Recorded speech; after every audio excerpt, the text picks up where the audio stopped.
Muy buenos días, bienvenidos.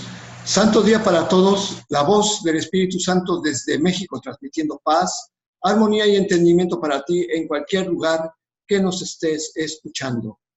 Hackeando tu mente con un curso de milagros. Leti, buenos días. Buenos días. Bueno, pues hoy vamos a hacer una variante. Siempre hemos empezado con la lectura del libro de texto, pero ayer nos dedicamos todo el día a toda la transmisión al libro de texto, así que hoy vamos a empezar con la lectura del manual para el maestro. Estamos en la pregunta número 4, ¿cuáles son las características de los maestros de Dios? Y hoy toca la quinta característica, que se llama júbilo. Y pues precisamente la anterior característica que vimos, la de mansedumbre, es nos lo explicaba que para los maestros de Dios el daño es algo imposible. No pueden infligirlo y tampoco lo pueden sufrir. Y todo maestro de Dios tiene que aprender, o sea, esa es una parte del proceso de aprendizaje, y bastante pronto en este proceso, que hacer daño borra completamente su función de su conciencia. Y hacer daño le confundirá, le hará abrigar sospechas, sentir temor e ira. Y bueno, lo que pasa es que el daño, ¿en dónde empieza? En la mente, en la interpretación que se hace de alguna circunstancia que está viviendo. Entonces, por eso, el maestro de Dios avanzado ha entendido que siempre tiene a su guía a un lado para que pueda consultarlo y le pueda ayudar a deshacer cualquier interpretación que tiene. Y bueno, pues es la única manera de percibir un camino que conduce al cielo y abandonar el infierno. Así que, ¿quién elegiría la debilidad si tiene a su disposición la fuerza infalible, todo abarcante e ilimitada de la mansedumbre? Así que el poder de los maestros de Dios radica en su mansedumbre, pues unen sus pensamientos a aquel que es su fuente. O sea que siempre tienen a Dios en su mente. Y pues hoy eso fue un resumen de la mansedumbre. Hoy vamos con la quinta sección, que es júbilo. Adelante. El júbilo es el resultado inevitable de la mansedumbre. La mansedumbre significa que el miedo es ahora imposible. ¿Qué podría entonces obstaculizar el júbilo? Las manos abiertas de la mansedumbre están siempre colmadas. Los mansos no experimentan dolor, no pueden sufrir. ¿Cómo no habrían de ser felices? Están seguros de que son amados y de que por lo tanto están a salvo. El júbilo va unido a la mansedumbre, tan inevitablemente como el pesar acompaña el ataque.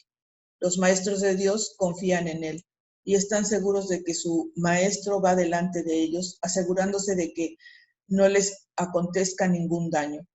Disponen de sus dones y siguen su camino porque la voz de Dios los dirige en todo. El júbilo es su himno de gratitud y Cristo los contempla también con agradecimiento.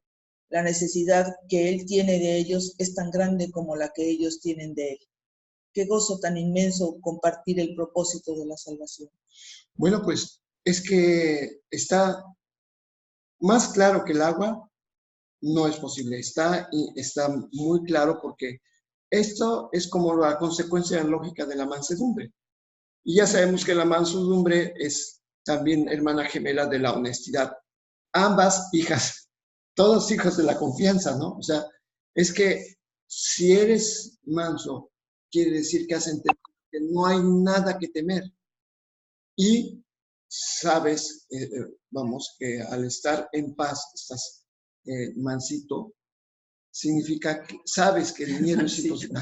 Es que si lo dices así se oye... ¿Como mensito? No, pues es que con las connotaciones que tenemos aquí en este mundo, pues no es muy agradable sentirse así, mansito, así que ay, pues aquí estoy así a lo que me digan. Entonces, pues no se trata de eso, sino que la mansedumbre nos decía que pues ya estás libre de hacer juicios y de todo, y entonces puedes ir de aquí para allá sin ningún problema, ¿no? Estar en cualquier grupo, como me estabas mencionando lo que hacía Jesús, estaba con los maestros de la ley o con no sé quién y así, y no había ningún problema, ¿no? Porque no está haciendo juicios, y esa es lo que te lleva a hacer a la mansedumbre. No haces juicios. Y entonces, si no haces juicios, obviamente que es inevitable estar en júbilo. O sea, porque ya no tienes de qué molestarte, ya no tienes de qué estar triste, estás en júbilo, ¿no? Sí, efectivamente. Es que me quedé pensando, dices mansito. Bueno, sí, efectivamente la connotación que nosotros tenemos y es de mansito, es así como que casi como un Gutierritos, ¿no? Y entonces dices, ah, bueno, perfecto. Mansedumbre, o sea, la mansedumbre reina en nuestra mente. Obviamente, ya le cambiamos. Por eso el curso de milagros, así que cambiemos el uso de las palabras. Pues sí, o sea, no en la connotación que la usamos aquí, porque a veces podría hacernos sentir menos, ¿sí? Y eso es lo que no está correcto. Dice también los mansos no experimentan dolor, precisamente porque al no hacer juicio, pues ya no tienes dolor, ¿no? Ya no tienes que experimentar dolor de ninguna manera, porque no estás haciendo juicios. El juicio es el que te lleva a sufrir. Entonces, el ser manso es cuando dejaste ya de hacer juicios y puedes ir a cualquier lugar y no tener ninguna dificultad, inquietud, desaveniencia, ¿no? ¿Por qué? Porque ya dejaste de hacer juicios. O sea, mansedumbre es como que tu mar interior está completamente en calma, ¿no? Sí, ayer, o el día que estábamos leyendo eso, decía también que pues esa mansedumbre es esa capacidad que tenemos de controlar nuestras emociones, la ira sobre todo, porque eso es lo que pasa. Nosotros aquí en cualquier circunstancia estamos respondiendo con un ataque. O sea, a veces ni siquiera es ataque, pero ya, pero yo no dije eso. Pues sí, nadie te está diciendo que dijiste eso. Pero ya tienes ese impulso, entonces la mansedumbre te enseña a que no tienes por qué responder así, ¿no? Porque si nos ponemos a ver todo lo que hemos aprendido antes, de que es el significado de las palabras al que yo le he dado y por eso me reacciona, pues entonces ya debiste haber quitado todo eso y ya empiezas a tener más mansedumbre, no a ser más manso, sino a tener más mansedumbre, que es el saber que nada te puede atacar, que puedes controlar tus emociones de ira y de enojo, ¿no? Es que lo dices perfectamente, o sea, has controlado, tienes el poder. ¿Por qué se controlaron? Porque le quitaste el valor a las palabras. Exactamente. O sea, nada más por eso, o sea, ya le quitaste el valor a las palabras, porque voy a poner un ejemplo contigo, porque cuando te preguntaba, por ejemplo, ¿por qué te tardaste?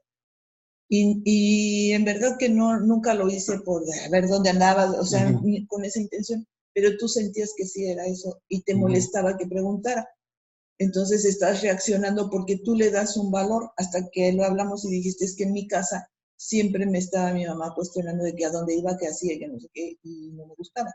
Entonces, tú asociaste cualquier pregunta con un cuestionamiento, o como rendir cuentas, o como yo tengo que estar diciendo todo lo que hago, ¿sí? Y no te gusta. Entonces, cualquier pregunta la asocias con eso y no te gustan las preguntas, ¿no? Sí. Entonces, pero tú le pusiste ese valor, nadie te está atacando. No, tú fuiste el que pusiste ese valor. ¿Y qué tienes que hacer? Quitar ese valor, y entonces es así como aprendes a hacer más, a tener más mansedumbre, porque estás controlando el impulso de enojarte por algo que ni siquiera tiene razón. Exactamente. Y entonces cuando platicamos, yo después pensé, mi mamá me preguntaba, pero no me preguntaba por estar ahí. Tampoco te preguntaba por molestar. Sí, Sí, y entonces, pero tú fuiste el que le pusiste ese valor, ¿no? O sea, y nadie ahí, te preguntó por molestar, nadie. Y Ni tu mamá, ni entonces, ¿qué nadie. es lo que ocurre? O sea, perdonas, o sea, porque te Tu das cuenta, pensamiento de tu exactamente, juicio que mi hiciste. juicio es el que Porque perdona. tú fuiste el que hiciste el juicio de que te están cuestionando. Entonces tú tienes que perdonar tu juicio porque nadie te está cuestionando. O sea, es muy natural que una mamá tenga interés en lo que está haciendo el hijo, ¿no? Uh-huh. Y entonces, pues ahí tuviste que perdonar tu pensamiento que te hacía reaccionar a cualquier pregunta, ¿no? Ya no era nada más de lo que hiciese. Cualquier pregunta ya era, dígame, ¿por qué me preguntas, no?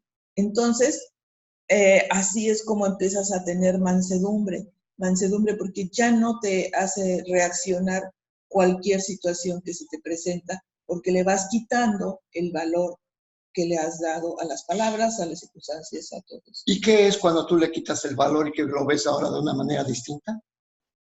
Pues es un milagro, ¿no? Pues claro. Ese o es el sea, milagro. Esos son los milagros, el cambio de pensamiento que hemos hecho. Entonces, entre más milagros hacemos, pues tenemos más mansedumbre. No quiero decir somos más mansos porque esa es la connotación equivocada.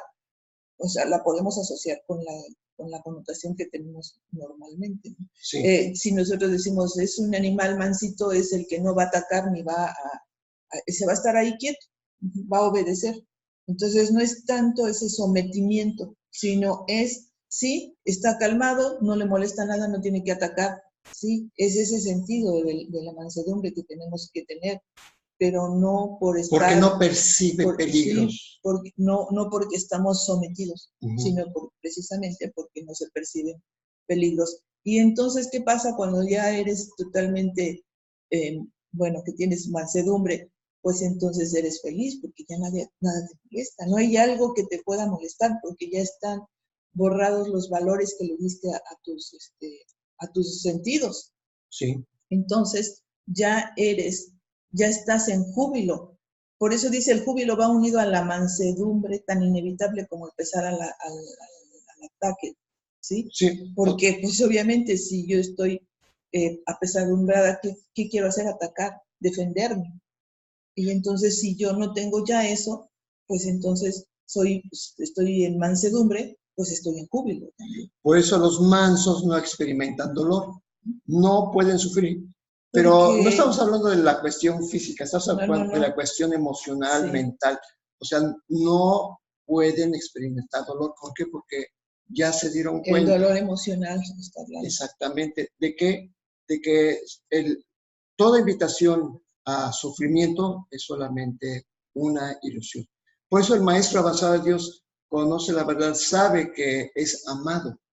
Y también sabe que es amado por su Padre, por Dios, y entonces dice, ¿por qué voy a pensar lo contrario con respecto a su Hijo? O sea, por eso es el júbilo. Cuando ya no tienes miedo, así, lo natural no es que al no tener miedo, no quiere decir que ya eres así como que estás en un estado neutral. No. El miedo está tapando el júbilo, o sea, la alegría total. Entonces, es que esa es la reacción. Cuando ya no tienes miedo, pues lo único que tienes es confianza y estás en dicha. O sea, el júbilo, ese es así, inmediata, ese es espontáneo. No es estar en un estado neutral donde no sientes nada. No. Es lo que pensamos que no tener miedo es un estado neutral. Y no, es más bien un estado de júbilo. No puede ser neutral. Exactamente, porque el neutral sería seguir en ego, ¿no? O sea, porque dice, o sea, como, bueno, pues ya es... y bueno, además lo que es el júbilo tampoco es como lo podemos ver en la connotación normal, pues puede ser una felicidad muy exaltada, ¿no? Muy exaltada, pero en nuestro mundo, en una emoción muy exaltada, bailas, gritas y brincas, ¿no? Sí, como cuando el que se sacó la lotería dice, y ya hacen eso, ¿no? Habrá quien no lo haga, pero bueno. Pero no se trata de eso, sino el júbilo es esa alegría inmensa que no necesita expresarse de esa manera. Sí. Entonces, también son emociones que quizá no hemos experimentado, ¿no? Porque, bueno, podemos decir que no las hemos experimentado porque estamos llenos de lo que nos ha enseñado el ego, pero precisamente ahora queremos experimentar esas emociones, ¿no? ¿Cómo que crees? Ese júbilo que no es la exaltación y el gritar y el correr y el abrazarse, sino que es esa inmensa felicidad que no se puede expresar, pero que está muy dentro de ti. Por eso dice que el júbilo es un himno de gratitud. Sí, porque te das cuenta de la verdad. O sea, nada malo le puede acontecer al Hijo de Dios porque está inmerso ya se dio cuenta que está inmerso en el amor de Dios. Sí. Entonces. Y bueno, pues la última frase, ¿no? Que es el gozo que da tener, seguir el propósito de la salvación y compartirlo, ¿no? Exactamente. Entonces eso es el gozo, no es gritar y hacer fiesta porque estamos compartiendo, sino que es ese sentimiento de satisfacción. Inclusive tú generalmente cuando terminamos esta transmisión lo expresas con palabras, ¿no? Sí. Decir, es que me siento muy bien, inclusive sientes hasta como más energía, sientes una paz, sientes muchas cosas que no se podrían describir todas. Sí, efectivamente. O sea, el júbilo no es exaltado. No. O sea, es intenso. Es intenso, pero por dentro. Por dentro. O sea, no es algo que ya estás gritando y no. O sea, sí, efectivamente, todos en algún momento en la vida hemos percibido júbilo por un instante, ¿sí? Y la idea es que no lo experimentemos por un instante, nada más. Esos son los que se llaman los instantes santos. La idea es que esos instantes santos se prolonguen más tiempo. ¿Y cómo los vamos a prolongar? Pues otra vez a lo mismo, con el perdón, haciendo milagros y corrigiendo nuestra mente para hacer, ya tener más mansedumbre y entonces tener un júbilo de este tipo, ¿no? Desde que es por dentro y que no sabes cómo expresarlo, inclusive, ¿no? Exacto. Bueno, pues vámonos ahora con el capítulo 7 del libro de texto, Los regalos del reino. Estamos en la sección quinta, la curación y la inmutabilidad de la mente. Es lo que ayer empezamos. Ayer estábamos hablando que el cuerpo no es más que un marco para desarrollar capacidades. Pero entre esas capacidades, implican sanar. Pero también hablaba ayer que el sanador que no se ha curado, obviamente no ha entendido su propia vocación. Y lo explica porque, cómo es que un sanador no ha sanado, porque habla de que solo las mentes pueden comunicarse. El ego trata de enseñarnos que el cuerpo puede actuar como la mente y que es, por lo tanto, autosuficiente. Y bueno, o sea, nada más es imaginarnos una marioneta, ¿no? El cuerpo es como una marioneta. Y que el ego nos quiere hacer creer que el cuerpo puede tomar decisiones por sí mismo, inclusive le dota de elementos como los reflejos y como la inmunidad, como cosas como si pareciera que el cuerpo tuviera capacidad de decidir, pero no. Sin embargo, hemos entendido que el aprendizaje y la enseñanza no tiene lugar en el cuerpo. El cuerpo solamente es un recurso, nada más es un recurso de aprendizaje. No es lo que aprende. Lo que aprende y lo que muestra es la mente. Y entonces, sabemos que el cuerpo puede actuar de acuerdo a lo que creemos y inclusive podemos actuar, el cuerpo puede actuar de acuerdo con nuestras creencias, pero si nosotros creemos que la enfermedad existe, que la carencia existe, que la pérdida existe, entonces el cuerpo va a actuar en consecuencia. Y precisamente eso es lo que... Es lo que dice, si enseñas ilusiones, aprendes ilusiones, ¿no? Exactamente. Entonces, pues no estás dejando de enseñar ni de comunicar, simplemente tu sistema de pensamiento es el que se está reflejando, ¿no? Si tú estás en ego, pues vas a enseñar ilusión. Y entonces es como, se define como esa actuar del cuerpo, esa parte de que el cuerpo es el que está comandando. Sí. Pero cuando sabemos que no vamos a usar esa parte, sino la parte espiritual, pues entonces vamos a enseñar la verdad. Y entonces sí se enseña y se expande. Y ayer ocurrió una cosa, decía la sección quinta al final, que si enseñas enfermedad y curación, eres al mismo tiempo un mal maestro y un mal estudiante. Y ayer tuvimos una consulta en la que yo me quedé pensando en qué es lo que si estaba enseñando enfermedad y curación al mismo tiempo, porque nos decía Marisela, que tiene una hermana en Estados Unidos, que está hospitalizada. De hecho, ayer hablamos con ella y nos cuenta toda una historia, muy, muy, muy dura, muy difícil, que realmente si se la dieran a alguien que hace programas de televisión de dramas, yo creo que se volvía millonaria, ¿no? Porque tiene una de dramas. Y resulta que básicamente yo me quedé pensando, todo se inició porque se fue a Estados Unidos y resulta que con la esperanza de unirse, estar en familia con el marido, y resulta que el marido no reconoce.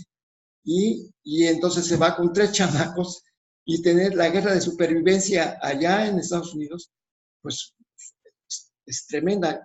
Y finalmente todo lo que aconteció, sumado a eso, pues la condujo al hospital en un estado en que hígado, vesícula, páncreas y la perforación del duodeno hablan precisamente de esta, la incapacidad de supervivencia que ella sentía, ¿no? O sea, la fragilidad con la que ella se sentía ya. Y entonces el hecho de que esté en el hospital en una situación de que casi no puede hablar, ni casi, toda la inflamación que tiene causada por esa inflamación, no obstante que ya la operaron y la van a volver a intervenir. Entonces yo me quedé pensando si no estaba yo enseñando enfermedad, porque comenté, dije, esto bien pudo haber sido y bien pudo haber sido esta razón por la que se cayó en la enfermedad. Y entonces me quedé pensando si no estaría yo siendo un mal maestro, porque estaba reconociendo la fuente de la enfermedad, ¿sí? Y básicamente, como dice el curso, dice el maestro de Dios, dice, no te dice, no hagas esto porque entonces podría ocurrir esto otro, sino mejor haz esto para que seas salvo. Y chin, se va y se quema el dedo, ¿no? O sea, el niño, ¿no? Porque nos habla como a niños que creemos en fantasmas, ¿no? Que el Espíritu Santo dice, haz esto y ya, que era más directo. Entonces, el hecho de reconocer la fuente de la enfermedad y todo eso, me quedé pensando en esto. Si no, yo habría caído en que al momento de reconocer la enfermedad, estaba siendo un mal maestro, porque no podía, si reconozco la enfermedad... Mira, yo pienso que se pasa esto cuando tú solamente le dices a la persona, bueno, pues es que tú has tenido mucho rencor desde el momento en que te llevaron allá y no pudiste hacer y no sé qué. Y dice, pues eso ya lo sabe ella. O sea, eso ya lo sabe. Y entonces esa es la razón por la que estás enferma. Sí, pues ya que. Pero ahí se queda, ¿no?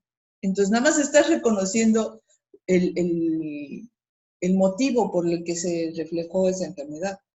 Entonces, sí es mejor decir, pues solamente tienes que perdonar todo aquello que te ha llevado a tener una ira profunda, un enojo terrible, que te estás quemando ya por dentro. ¿Por qué? Porque una infección es eso lo que nos dice, ¿no? Uh-huh.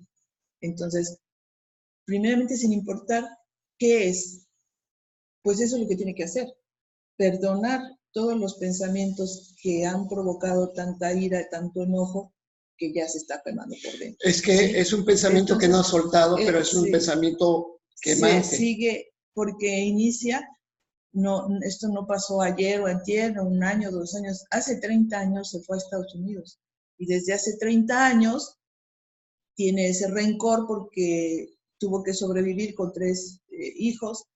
Ahora los hijos ya están grandes y se han involucrado en situaciones que también le siente ella que le dan problema y siente que todo le ha salido mal, ¿sí? Entonces, a partir de que no suelta el primer enojo que tuvo, se sigue generando y entonces, como yo decía, ese pensamiento está activo. Y activo en el sentido de que sigue marcando daño en el cuerpo. Sí. Tanto daño en el cuerpo y como siguen sumándose más problemas, más situaciones, ya con los hijos, ya con los nietos, ya con quien sea, con toda la familia ya está involucrada en una situación que ella ya no puede controlar ni soportar, pues está ya en el cuerpo en sí ya está queriendo destruirse, ¿no? A sí mismo. Sí. Ya está queriendo destruirse porque ya es una situación que ella misma no sabe ya cómo controlar. Entonces, sin importar todo lo que pasó, podemos decir esto, pues nada más tienes que perdonar todo lo que ha sucedido, ¿no? Porque ese es o sea, dice en el manual del maestro, tú lo has comentado muchas veces, o no es cierto, en el de psicoterapia, sí. Cuando dice que puedes hacer un análisis minucioso de la enfermedad para encontrar la falta de perdón. La falta de perdón. Sí. Entonces, nosotros podemos referirnos nada más a, ya sabemos que tiene una infección y entonces nosotros sabemos que es por una ira incontenida. Ya no importa de dónde vino, es una ira, ya sea, que no la puede pasar. ¿Qué más arriba sí. de ira? No sé qué otro connotación más fuerte que la está llevando a eso, ¿sí? No nos importa tanto saber, pero ¿cómo fue? Y que nos cuente toda la historia. No, pero ya desde ahí sabemos que es eso.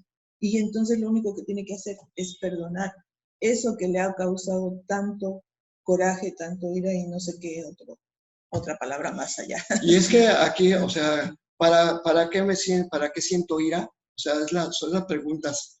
¿Para qué siento enojo? ¿Para qué? Y finalmente, ¿cuál es la respuesta? La final. Para morir. Para morir. Y ayer lo comentábamos, ¿no? Que siempre que uno va haciéndose las preguntas hacia atrás, vas caminando hacia atrás, y siempre te va a llevar a eso, a morir, porque además ese es el objetivo del ego, que mueras.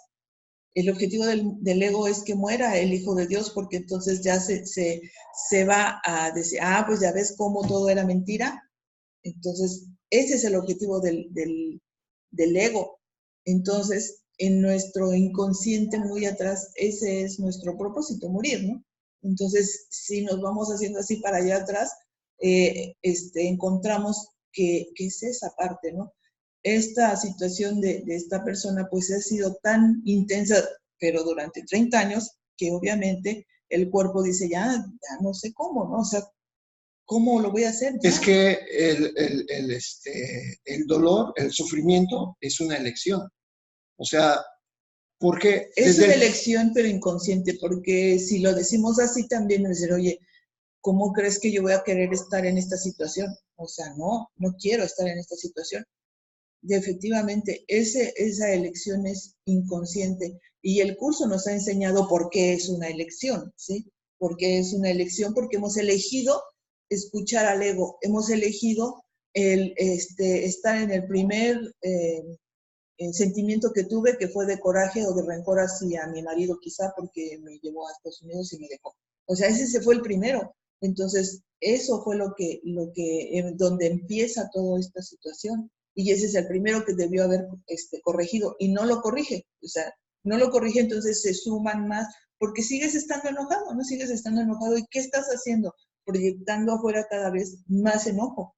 Estás enojado, sigues proyectando y cada vez más y más. Y eso que ves afuera te hace sentir más enojado y entonces entras en el círculo vicioso donde ya no puedes salir. Y finalmente es un ataque contra ti mismo. Sí, o sea, estás finalmente a ti mismo. Y entonces, es lo que he dicho, la enfermedad, cualquier tipo de enfermedad física, padecimiento físico, no es más que el reflejo de un pensamiento negativo persistente que se ha estado rumiando años y años y años. Entonces, bueno, aquí este es el ejemplo que vemos Sí, sobre todo en una enfermedad tan grave, porque ya la persona esta sí está en una gravedad, por una infección, una peritonitis te puede matar, o sea, eso es indudable, ¿no? Pero ella, inclusive ella está luchando todavía por sobrevivir, ¿no? Pero además me llama, es que la imagen que yo desde que leímos el conflicto dije, no, pues es que esto tiene que ver con supervivencia, tiene que ver con una explosión de ira, o sea, y que está dentro, que no se ha tragado, y que es exactamente, es un reflejo de que algo que no, la mente no ha soltado. Sí, y es que si en ese momento, hasta los médicos dirían que se daría un milagro, si esta mujer dijera, está bien, perdono todo y voy a empezar de cero, pero voy a empezar en paz y ya no voy a volver a pensar en el daño que se infligió y entra en ese estado de paz, en ese momento esa persona está aceptando el milagro y el cuerpo va a responder, porque no puede ni respirar, pues es que está toda inflamada, todo el diafragma va hacia arriba y entonces ahí se ve todo este globo de pensamiento que la está atacando a ella misma, ¿no? Entonces, en el momento que suelte este pensamiento, este globo físico se va a desinflar. Entonces, por eso, pero también puede, o sea, y aquí es donde viene lo que donde entra lo que vamos a leer del libro de texto. Porque aquí es una combinación, podemos hacer una combinación de curación. ¿Por qué? Porque yo creo que primero lo podemos leer sí, para sí, explicarlo. ya nos dejaste, sí. La capacidad de curar es la única capacidad que cada persona puede y debe desarrollar si es que ha de curar, si es que se ha de curar. Para empezar, cada persona puede y debe desarrollar la capacidad de curar. O sea, aquí cada no está quien hablando... tiene que hacer su trabajo, cada uno tenemos que hacer. Y si esta persona tiene rencores y ira, pues tiene que empezar a hacer su trabajo. Pero además dice, fíjese, curar habla, o sea, curar también está diciendo que cada persona puede y debe desarrollar. O sea, no solamente el enfermo, el médico, el enfermero, los parientes implicados y también los que estamos observando. O sea, porque es la capacidad de curar. Y estamos hablando de curar desde la perspectiva del espíritu. Y como somos una sola mente, ahora entiendo que todos estamos involucrados en ese proceso. Ayer en el mensaje que le estábamos diciendo a Marisela, yo comenté precisamente eso, porque ella, su pesar de Marisela, pues es que no está cerca de su hermana, ¿no? Está la hermana en Estados Unidos y ella en Toluca, entonces dice, pues yo me siento mal porque no puedo ir, no puedo, o sea, no hay la manera de que ella esté con su hermana. Digo, bueno, pues tú puedes hacer un trabajo mental en nombre de ella, porque finalmente todos somos una mente. Y además, todos podríamos ayudar en esos enojos que tenemos por ahí escondidos y que no los hemos sacado y que podemos perdonar todos los enojos que hemos tenido y así ayudar, porque si somos una solamente, pues eso se podría hacer, ¿no? Exactamente. Ahora, fíjate, ley número 2. Curar es el medio de comunicación del Espíritu Santo en este mundo y el único que acepta. ¿En dónde está el Espíritu Santo? En todos. En cada mente. Por eso, curar es el medio de comunicación que solamente existe. Entonces, aquí está la explicación. O sea, no es nada más el paciente, no es nada más los implicados, somos también los que estamos, conocemos la noticia, que sabemos. A cualquiera nos pudo haber impactado la situación cuando Exacto. la leímos, cuando la vimos nosotros principalmente porque fuimos los primeros que lo supimos. Nos impacta, tenemos una reacción. La reacción no necesita ser siempre de ira ni de enojo, sino es sorpresa, es impotencia, o sea, muchas cosas que puede uno sentir y entonces es cuando nosotros decimos, pues yo tengo algo que perdonar, ¿no? Exactamente. Entonces, por eso dice que curar es el medio de comunicación del Espíritu Santo. Por eso, y como el Espíritu Santo está en todas las mentes, nosotros podemos hacer algo desde nuestra mente para aliviar la situación. Para ayudar. Porque de todos modos ella tiene que hacer, porque ella sabe su enojo más profundo. Sí. Pero nosotros podemos ir disminuyendo, quitando también nuestros enojos, que no son tan profundos todavía, pero si los dejamos, llegan a eso. Contribuimos, sí, porque habrá algunos de esos pensamientos que también resuenan con los de ella. Ella sí. Y nosotros estamos quitando nuestro peso mental allí, nuestro juicio, al momento de perdonar nosotros mismos. Por eso, qué importante esto que está diciendo el libro de texto, porque es importantísimo saber que sí podemos hacer algo, ¿sí? Quitando nuestros juicios sobre algo similar que le pasa a otra persona, ¿sí? O sea, nos pasa algo también a nosotros similar. O sea, esa ira tan profunda de que el marido no está respondiendo como debe. O sea, nosotros dices, hijo, pues, yo no tengo nada que ver con eso, pero yo digo, pero es que yo en el pasado hice esto.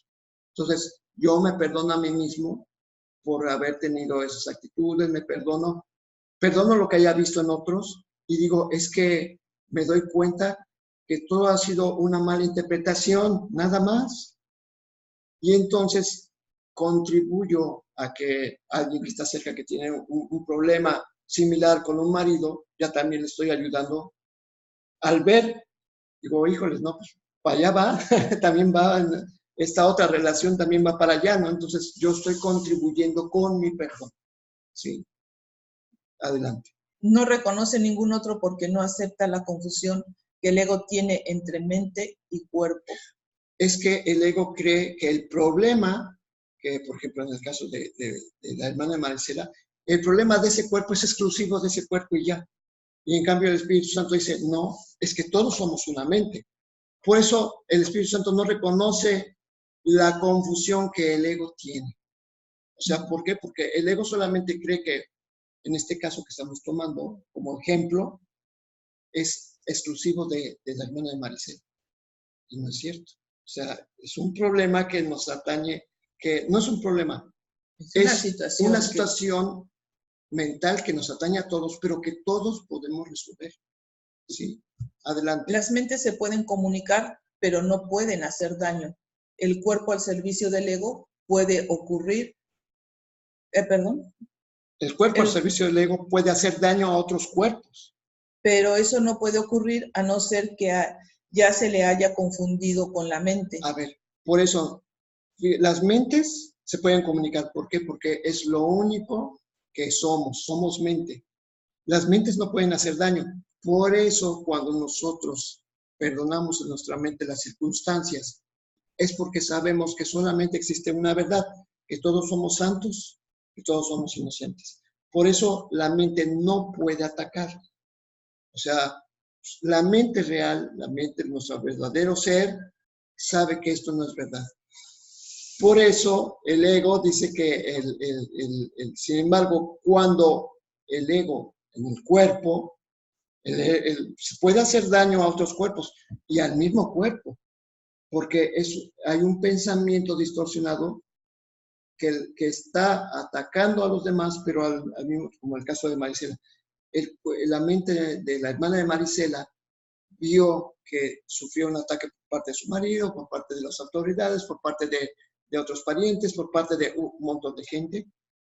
Y en lugar de perdonar y dedicarse en paz a su vida, entonces le dio mucha importancia a eso. ¿Y qué es lo que ocurre?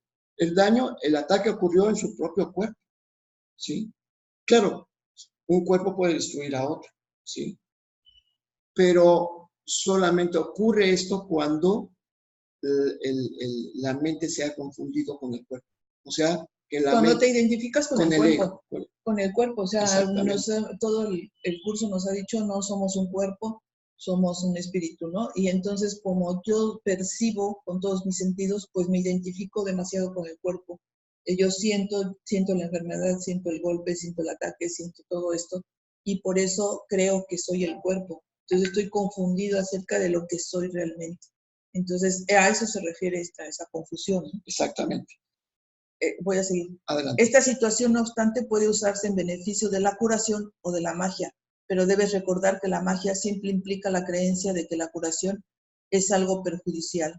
Esta creencia completamente irracional es su premisa y por consiguiente no puede sino proceder irracionalmente. Bueno, es que cuando el cuerpo, la mente se ha confundido con el cuerpo, ¿sí? O sea, se puede utilizar en beneficio de la curación o de la magia. ¿Por qué? Porque el Espíritu Santo sabe que estamos confundidos con el cuerpo, lo sabe. Entonces está utilizando el cuerpo como un medio de aprendizaje para aprender una forma nueva de pensar. Entonces... Sí, eso decía, todo lo que hayas aprendido lo vamos a utilizar ahora en beneficio. Sí, no importa cómo lo tienes chueco, pero el ego o el Espíritu Santo lo transforma y eso que tú ya sabes, que ese recurso que tú tienes, ahora te lo va a enseñar de la mejor manera. Exactamente. No tiene caso que hablemos sobre cómo lo utilizaría el ego, porque, bueno, eso es a todas vistas. Ya sabemos, lo vemos en este ejemplo que estamos usando de la hermana de Marisela. No sé cómo se llama la hermana, Raquel. No sé. No me acuerdo. Tenemos una mano levantada. Vamos a ver qué es Janet. Adelante, Janet. Te abro tu micrófono. Dime. Hola, buenos días. Buenos días. Buenos días. Charlie, ahorita de lo que están platicando ese ejemplo, bueno, ustedes dos fueron testigos hace 3 años y unos meses. Yo precisamente por un juicio que generé con el papá de mi hija, generé tanta ira, tanto coraje que me tragué porque no lo canalicé en ese momento, todavía no tenía nada, pues de curso de milagros, pero no lo trabajé en nada y se guardó ahí y a los días tú recordarás muy bien que te llamé, que tenía un dolor muy fuerte en mi estómago, pero muy fuerte y no se quitó. Pedí ayuda a unos amigos que fueron conmigo y con la bebé. En ese tiempo tenía 10 meses mi hija de haber nacido y fui a dar a 2 hospitales y en uno me decían pues que era cirugía porque era el apéndice y de ahí me fui a uno donde hace muchos años me habían atendido también de gobierno precisamente y ahí en base a los estudios y todo me dijeron es que tienes paralizado el intestino. Y recuerdo muy bien en la noche, pero fue así en cuestión de horas que yo generé eso tan fuerte. Y pasó el médico con todos los demás estudiantes y todo, y revisaron mis placas, revisaron mis radiografías, y me dijo el doctor, mija, dice, mañana te pasamos a operación. Y yo me quedé en shock y le dije, doctor, ¿no hay otra forma? Le digo, tengo una hija de 10 meses que me está esperando afuera del hospital. Y me dijo, mira, si hay otra, dice, te vamos a meter una sonda para ver si se destapa. Dice, y si no, mañana pasas a quirófano. Y le dije, hágame lo que sea necesario. Y me metieron la sonda, fue un procedimiento muy doloroso, porque pues la meten así, sin anestesia ni nada. Y cuando estaba pasando todo eso, yo empecé a llorar y a decir, no merezco esto. Ya no tengo que pasar por una situación así de fuerte. ¿Qué estoy haciendo aquí en un hospital? ¿Por qué estoy llamando la atención de otra persona de esta forma? Y mi hija está afuera sola con unos amigos y está sin comer porque aparte de bebé ella no le recibía alimento a personas que no conocía y cada que entraban me decían es que no quiere comer. Y yo decía, ¿qué estoy haciendo con mi vida? Ninguna otra persona, nada de lo que pasó merece mi vida. Y entonces empecé a trabajar muy fuerte, Charlie.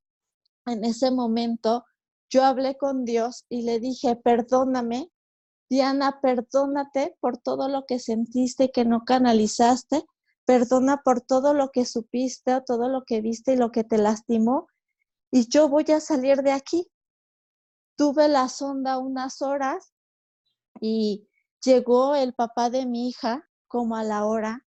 Y cuando entró y me vio así, me dijo, perdóname. Y le dije, es que no te tengo que perdonar a ti, me tengo que perdonar yo por todo lo que generé. Me pasaron a la habitación y se empezó a inflamar la garganta, ya no puedes ni hablar porque el cuerpo reacciona a que tiene algo extraño. Y ya me lastimaba horrible, no podía ni pasar saliva. Y le dije a él, ¿sabes qué? Pide mi alta. Y me dice, ¿pero cómo? Y le dije, pide mi alta.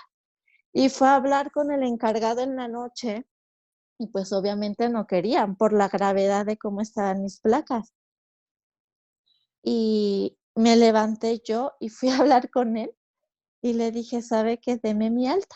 Y me dice, pero es que es bajo su riesgo. Si usted se va así, puede reventar el intestino. Y le dije, no. Y pedí mi alta a Charlie. Cuando yo la pedí, yo había trabajado toda la noche y mi intestino yo sentía que ya estaba trabajando otra vez. Para los médicos eso era imposible, pero no hay imposible para nuestra mente. Hace muchos años yo trabajé mucho con la mente y yo decía, la mente es la que manda al cuerpo. Oye, voy a interrumpirte tantito, Janet. Sí, sí. Se acaba el tiempo, vamos a abrir una segunda parte, ¿de acuerdo? Ok, sí. Okay. Entonces, ahorita nos vemos, finalizamos esta transmisión y regresamos nuevamente y los esperamos a que se conecten, ¿de acuerdo? Ahorita regresamos.